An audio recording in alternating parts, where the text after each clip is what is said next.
નીચેની સંખ્યાઓને 2 વડે 4 વડે 6 વડે 5 વડે 8 વડે 9 વડે 10 વડે અને 11 વડે નિશેષ ભાગી શકાય છે કે નહીં તે નક્કી કરો। અહીંયા વિભાજનની કેટલીક મિત્રો અહીંયા ચાવી મેં દર્શાવી છે।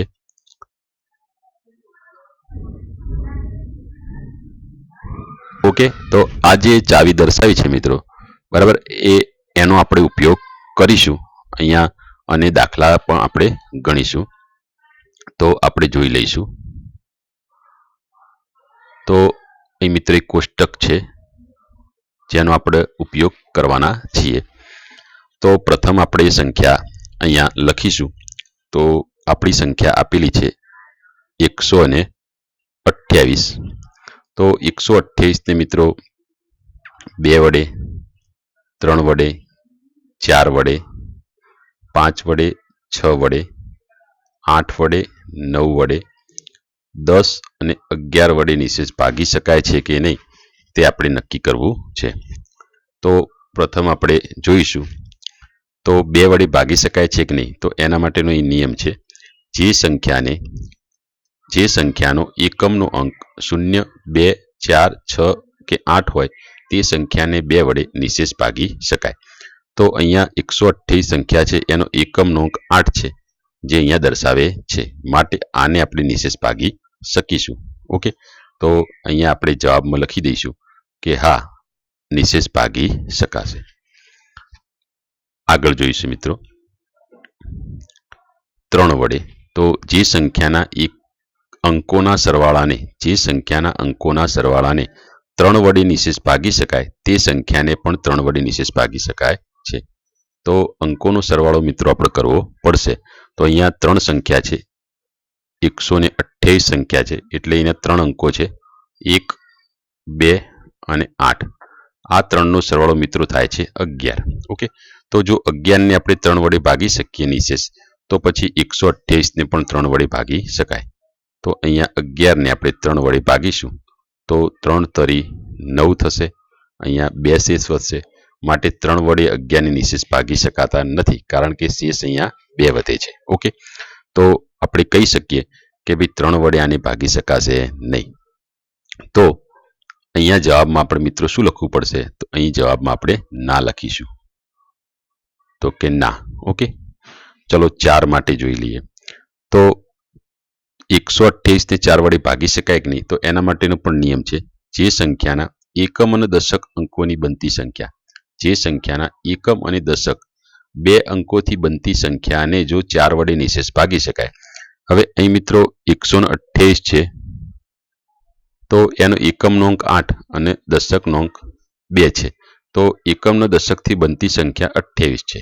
ઓકે, જો 28 ને આપણે 4 વડે નિશેષ ભાગી શકીએ તો કહી શકીએ 128 ને પણ ભાગી શકાશે। તો 4 સિત્તા અહીંયા 28 થશે।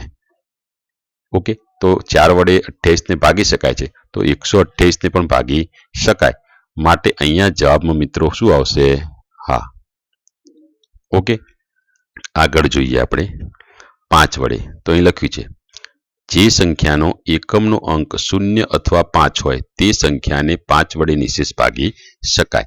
અહીંયા એકમનો અંક મિત્રો 8 છે, 0 કે 5 છે નહીં, માટે 5 વડે આને ભાગી શકાશે નહીં, એટલે આમાં કોઈ આપણે વિચારવાનું નથી, ના લખવાનું છે।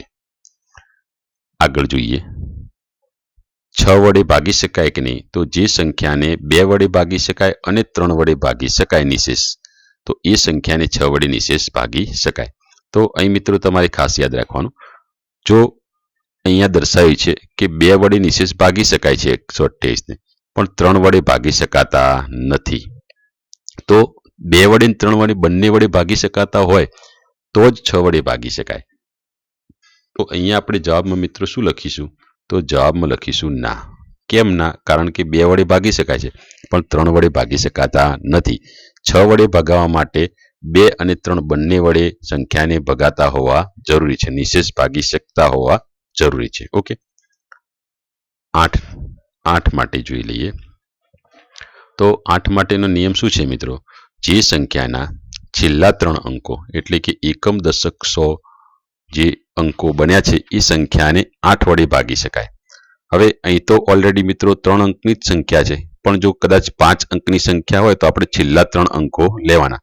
તો આ છેલ્લા 3 અંકોનો સરવાળો છેલ્લા 3 અંકોને આપણે 8 વડે ભાગી શકતા હોય નિશેષ, તો આખી સંખ્યાને નિશેષ ભાગી શકાય. અહીં તો ઓલરેડી 3 અંક જ છે એટલે 3 એ 3 લેવા પડશે.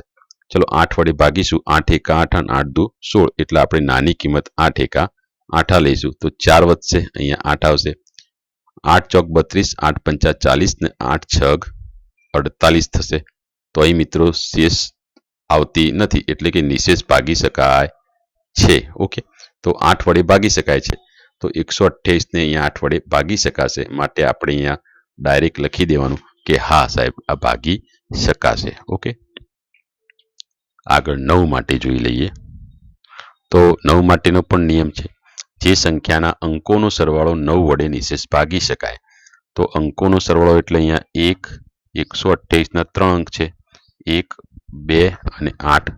ત્રણેયનો સરવાળો 11 થાય છે. જો 11 ને 9 વડે ભાગી શકાય નિશેષ, તો 128 ને પણ 9 વડે ભાગી શકાય. તો અહીંયા 11 ને આપણે 9 વડે ભાગી જોઈએ. તો 9 એકા 9, 9 દુ 18, એટલે આપણે 9 એકા 9 એ ભાગ ચાલશે.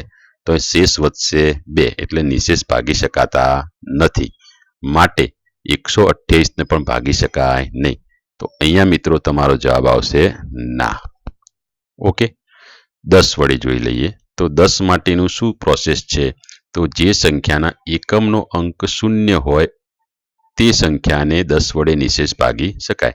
તો અહીં એકમનો અંક 8 છે, બરાબર, 0 છે નહીં. માટે 128 ને 10 વડે નિશેષ ભાગી શકાશે નહીં, એટલે અહીંયા ના જવાબ. ઓકે,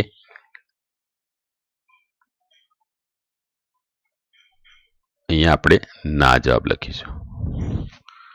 આગળ મિત્રો જોઈશું 10 પછી છેલ્લી સંખ્યા છે 11. તો 128 ને 11 વડે નિશેષ ભાગી શકાય. તો એના માટેનો નિયમ છે, જે સંખ્યાની જમણી બાજુથી એકી સ્થાનની અંકો અને જમણી બાજુથી બેકી સ્થાનના અંકોનો તફાવત 0 હોય. બરાબર સમજો મિત્રો. અહીંયા ધારો કે 128 છે, બરાબર. જમણી બાજુ એટલે આપણે આમથી આમ જઈશું. જમણી બાજુથી એકી સ્થાન એટલે કેવી કે પહેલા સ્થાને કોણ છે, પછી પહેલા પછી ત્રીજા સ્થાને કોણ છે, એકી સ્થાન કહેવાય. આનો સરવાળો એટલે એકી સ્થાનનો સરવાળો 1 + 8 બરાબર 9 થાય. બેકી સ્થાનમાં કોણ છે? તો બીજા સ્થાનમાં કોણ છે? 2. પછી ચોથા સ્થાનમાં કોઈ છે નહીં, તો બેકી સ્થાનમાં માત્ર 2 જ છે. તો એનો જવાબ 2 જ આવે. આ બેનો તફાવત મિત્રો, તફાવત એટલે બાદબાકી, 9 - 2 બરાબર કેટલો આવે છે? 7. જો આ તફાવત 0 આવતો હોય તો 11 વડે ભાગી શકાય. અથવા 11 નો ગુણક હોય. 11 નો ગુણકનો મતલબ કેવો કે જવાબ 11 આવે, 22 આવે, 33 આવે, 44 આવે, 11 નો ગુણક, બરાબર. તો પણ એ સંખ્યાને 11 વડે ભાગી શકાય. તો અહીંયા 11 વડે ભાગી શકાતા નથી, કારણ કે તફાવત 0 આવતો નથી. માટે આ જવાબમાં મિત્રો તમારે લખવાનું છે ના. ઓકે, તો તમને 128 ની રકમમાં ખ્યાલ આવ્યો હશે. આગળ આપણે બીજી રકમ પણ અહીં સાથે સાથે જોઈ લઈએ. બીજી રકમ છે મિત્રો 990. ઓકે, 990. ચલો 2 વડે આપણે જોઈ લઈએ. તો અહીં નિયમ તમે 1-2 વખત રિપીટ થશે. આપણે જે સંખ્યાના એકમનો અંક 0, 2, 4, 6, 8 હોય, તો અહીંયા 0 છે જ, એટલા માટે આપણે અહીંયા ડાયરેક્ટ લખી શકીશું કે જવાબમાં હા. ઓકે, 2 નંબરમાં જોઈ લઈએ. જે સંખ્યાના અંકોનો સરવાળો 3 વડે નિશેષ ભાગી શકાય. અહીંયા અંકોનો સરવાળો આપણે કરવો પડશે. તો 990 છે, તો એના 3 અંકો છે. 9 + 9 + 0, અંકોનો સરવાળો 18 થાય છે. ઓકે, જો 18 ને 3 વડે ભાગી શકાય નિશેષ, તો 3 × 18, તો નિશેષ ભાગી શકાય છે. 0 આવે છે એટલે ભાગી શકાય છે. તો 18 ને ભાગી શકાતા હોય તો 990 ને પણ ભાગી શકાશે. તો અહીંયા મિત્રો તમારો જવાબ લખવાનો છે હા. ઓકે, ત્રીજા નંબરમાં જોઈ લઈશું. જે સંખ્યાના એકમના દશકના અંકોથી બનતી સંખ્યાને 4 વડે ભાગી શકાય. તો અહીંયા એકમ અને દશકનો અંક કયો છે? તો અહીં 990 છે. તો આ એકમ અને આ દશક, તો સંખ્યા કઈ બને છે? 90. જો 90 ને 4 વડે નિશેષ ભાગી શકાય તો 990 ને પણ 4 વડે ભાગી શકાશે. તો અહીંયા 4 દુ 8 આવશે, અહીંયા 1 આવશે, નીચે 0, 4 દુ ફરીથી 8 આવશે, તો અહીંયા શેષ 2 વધશે, તો નિશેષ ભાગી શકાશે નહીં. માટે અહીંયા 4 વડે ન ભાગી શકાય 90 ને, તો 990 ને પણ ભાગી શકાશે નહીં. માટે અહીં પણ તમારો જવાબ આવશે ના. ઓકે, ચલો 5 નંબર માટે જોઈ લઈએ. તો જે સંખ્યાના એકમનો અંક 0 અથવા 5 હોય, તો અહીંયા 0 છે જ ઓલરેડી, એટલે કંઈ વિચારવાનું નથી, ખાલી હા જ લખવાનું છે, ભાગી શકાશે. ઓકે, આગળ જોઈએ 6 માટે. તો જે સંખ્યાને 2 વડે અને 3 વડે નિશેષ ભાગી શકાય છે તે સંખ્યાને 6 વડે ભાગી શકાય છે.